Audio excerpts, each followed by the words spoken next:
Good evening and welcome back to my channel here at Victory Therapy. I'd like to apologise to my subscribers for the delay in getting up another video. Unfortunately, I experienced a cold in this COVID times. And it's quite frustrating how you can think you're doing everything right with COVID, taking all the precautions, and then waking up one morning having a cold and thinking the worst. My anxiety became an acid. I realised how nervous I was about having possibly COVID, giving it to my children, worried about their health and well-being, and for that of my wife and my mother-in-law and those around me. Anxiety became an asset. It wasn't something that held me back. It was something that I embraced and allowed myself to try and face up to the fact that I needed to be more careful and to take care of myself. So over this time I've been really confined to bed and to recovery, and I haven't been able to shoot any videos, but I've produced a blog on my website at victorytherapy.com, and all the details about these videos are in there. And I'd like, would you please go to my website and look at the blogs, and you'll see in detail these upcoming videos I'm going to share with you now. The first was about this cold I experienced, this head cold during COVID, and how frustrating it was. Another video I shot was about my argument or my contention that we don't suffer from mental illness when we have a past trauma memory. It's really a spiritual malady, and I go into depth about why it's a spiritual malady rather than mental illness. Now, I take it for granted that there are people out there who have mental illness, but someone who suffers a past trauma memory, whether they're a veteran from a war or a domestic abuse situation or some sort of abuse, they cope the best they can with what they have. And they come out the other side. They're survivors. They use all of their abilities, with their feelings, to get through the event. That isn't mental illness. That's a sign of how strong they are. Another video I share about this, during this head cold I had, I found myself, I was exasperating the condition. I found myself going against what I've been trained in my breath work. Whenever I would have anxiety or panic, or my clients have anxiety or panic, I would teach them to breathe through the nose and not through the mouth. We breathe through the mouth, we're gasping for air. And suddenly here I am on this topic, which was, breathe, you idiot, breathe. I found myself gasping for air through my mouth, causing myself more anxiety, more panic around this situation of being sick during COVID. And when I stopped myself from breathing through my mouth and just breathing through my nose, everything started changing. I started feeling better in myself. I started less coughing and sneezing and more just relaxed and at peace in myself. The follow-up chapter to that is, let's see where we are now, a cause and effect. We know from science that something happens, cause, and then we have a response to effect. Action and reaction. These are proven in science, that for every reaction there's an action, for every effect there's a cause. In the same way, when we act out with depression or anxiety or disassociation or obsessive compulsive behaviours, it's a reaction because of an action. It's an effect because of a cause. Something happened and we responded the best we could with our basic survival instincts of fight, flight and freeze. We're not mentally ill, we're very strong individuals who cope the best we could with what we have. And this episode, this blog, explains all about the cause and effect in relation to mental illness and why this is a spiritual illness, a spiritual malady. Then I dive deeper into the concept of a spiritual illness. I suggest that there is a solution, and the solution is a spiritual solution.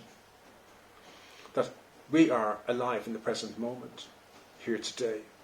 What happened in the past we can't change in any way, shape or form. And the way you woke up this morning and you got out of bed, maybe you didn't turn over and tell your partner you love them. Maybe the first thing you did was reach for your phone and look at your social media. And maybe you regret those actions now, this afternoon, and you know you'd like to change that, but you can't. But you can make plans that in future when you wake up in the morning, you're not going to reach for your phone first thing. You're going to turn around to your partner and tell them how much you love them. You're going to change your behaviour. But you can't go back and change the event. And this is what I'm talking about. The past is our history.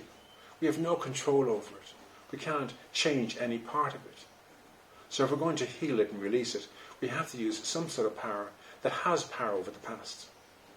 And I go into it in detail in this video, so please, on this blog, so please go onto my website and check this blog out also. I then go on to talk about the solution, and the solution is God. Now, science proves that the only solution is spiritual. Science proves that trying to heal a past event in the present doesn't work.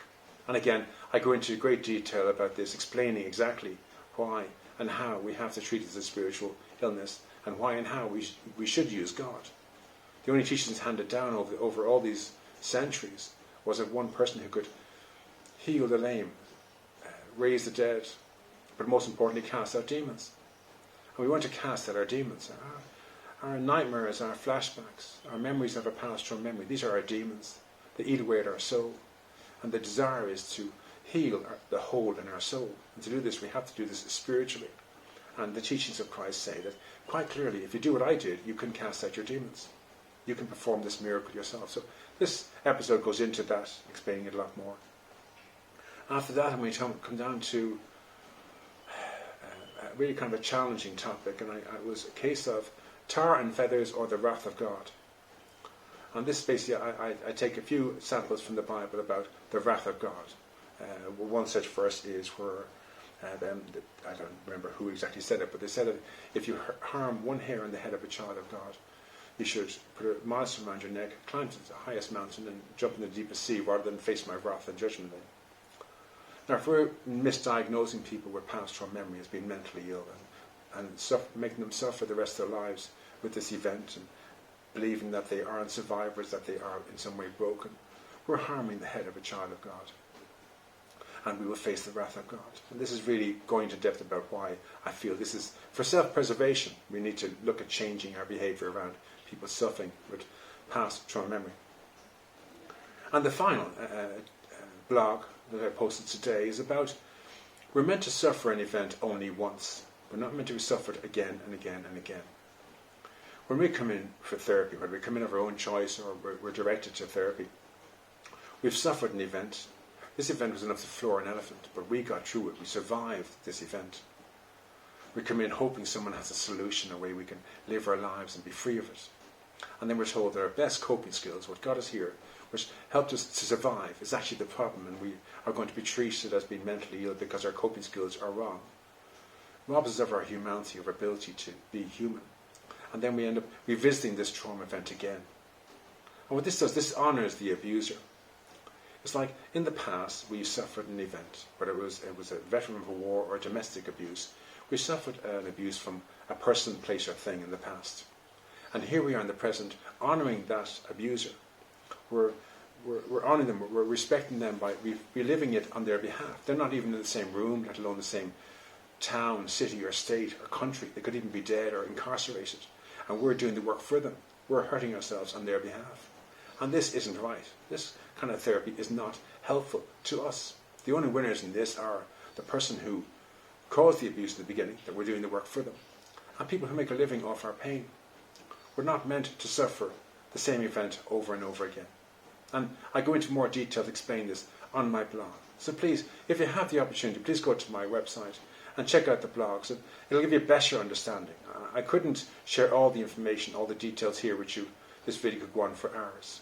So please, if you'd like to know more about this and understand this better, go to my website, check out my blog, and read each episode. It'll help you understand better that you're not the problem. And bringing your past into the present, when your part is over, it causes your life to be unmanageable. And it's more like we're worshipping and we're giving praise to your tormentor, which is not as it should be. Up until now, you've been a victim. We want you to no longer be a victim and to be free of this, to move forward and have a life beyond your wildest dreams. And this can happen if we treat this spiritually. Thank you very much for joining me today, and I look forward to seeing you next week. Thank you.